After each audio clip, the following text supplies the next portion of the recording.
So,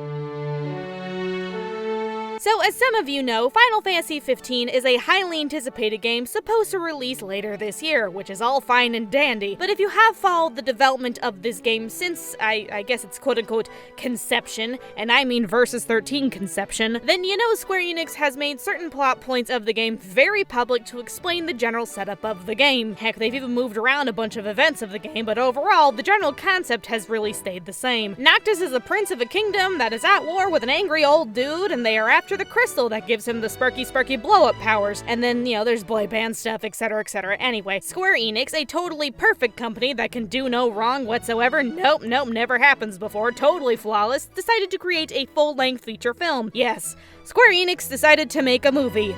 Again. Elaborating on the details and events that take place before the start of Final Fantasy 15. And you know what?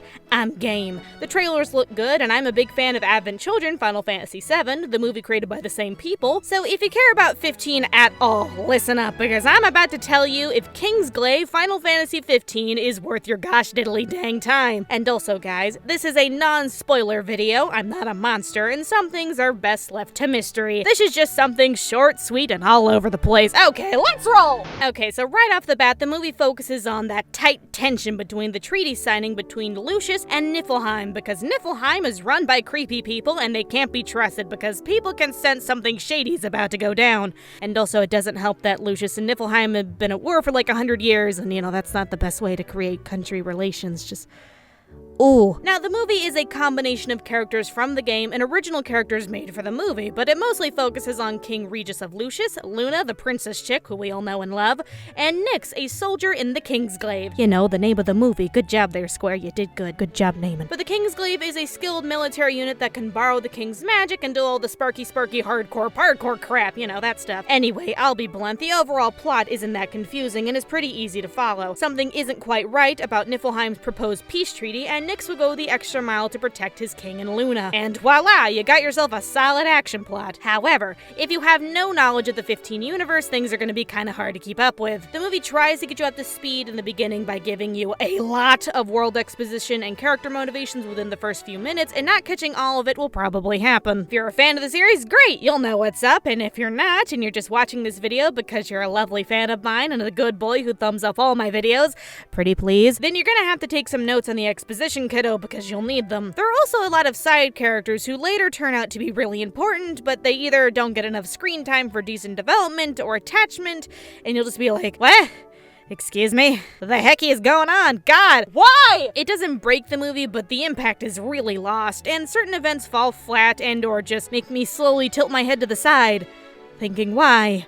I'm very confused. There are also some character details that just get lost, like some of the Kingsglaives are immigrants that were originally outside of the main city, and that later turns into some big hullabaloo, but you don't really care? Like, we never see these homes or have any reason to sympathize with their situation, so it's like, get over it, you big baby, what's the problem? Like, at least show us some of the sad stuff to understand the character's past, but all I see is some mopey soldier boys.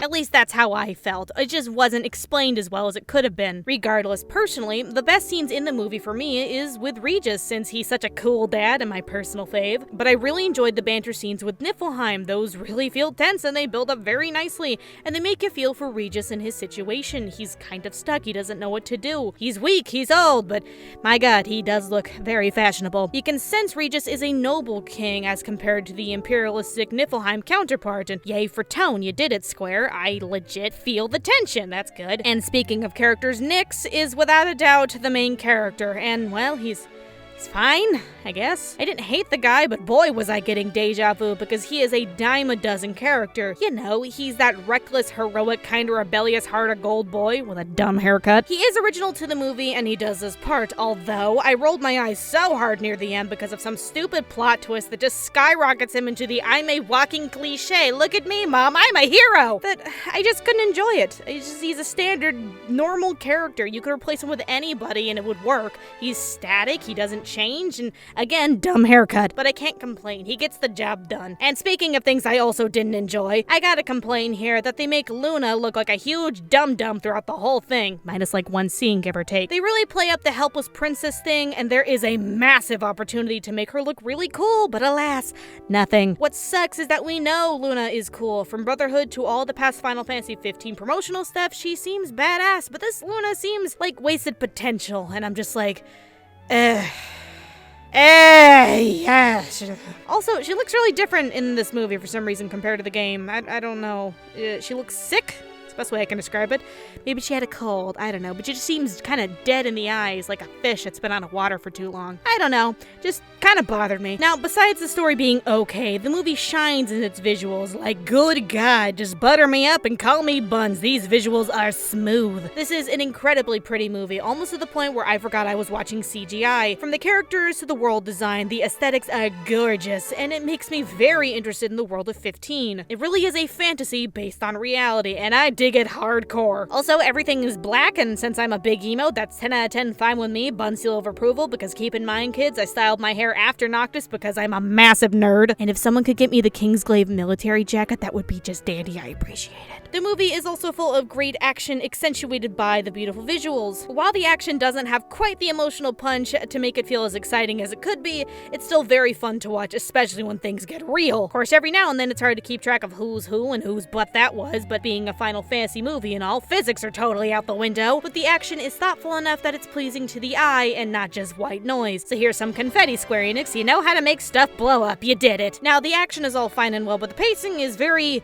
odd. The movie is around 2 hours long, but it feels way shorter than that, which is good to its credit, but there's also very bizarre editing in the beginning that physically pains me. Listen, I went to college for video and editing, so when there is a dip to black every 12 seconds, it starts to grind on ya. It's supposed to show the passage of time, but a simple crossfade would do, or a cut, or anything that isn't a dip to black every time. The rest of the movie is edited rather well after that, though there are some weird moments that just need more oomph, if you know what I'm saying, one scene in particular. But again, not a deal breaker, just a missed opportunity. Now, this may be a concern for some people, but Square Enix spent bank on getting this voice cast, and when it comes to the dub, it's a very mixed bag. Basically, the three mains are good, even great, like Regis, who is voiced by the very mortal Sean Bean. Do as you will with that information, but like, dang, Your Majesty, speak more words to me, it's like butter. Also, Cersei Lannister voices Luna, and she doesn't have a rod shoved up her butt for once, so good job, good job. And while most of the people were okay, some of the supporting casts were bad.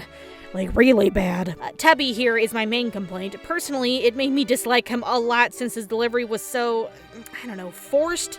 Wasn't good, that's for sure. So sorry, Chungo. Maybe you'll do better next time. I kinda hate you. Now, since this game is tied into 15 to a certain degree, is it necessary to watch this movie in order to enjoy Final Fantasy 15 the game? The answer is no. As far as I know, 15 does cover the necessary plot points very early on in the game. Although, if you want to leg up on event details and the war between Lucius and Niflheim, then you should watch this. And in general, even if you don't like Final Fantasy, I'd recommend this if you like good action, pretty world design, and damn graphics. It's a solid 7 out of 10, if you will. Look, the movie isn't perfect. It's kind of messy in some areas and personally isn't better than Advent Children. But the world of 15 is so fascinating and detailed that seeing it come to life with an alright story is worth it on its own. Kingsglaive is currently available for download on iTunes and available for physical purchase on October 4th. Links below. And I'll be honest, it's a fun movie to weeb out to, so I hope you enjoy. Buns out!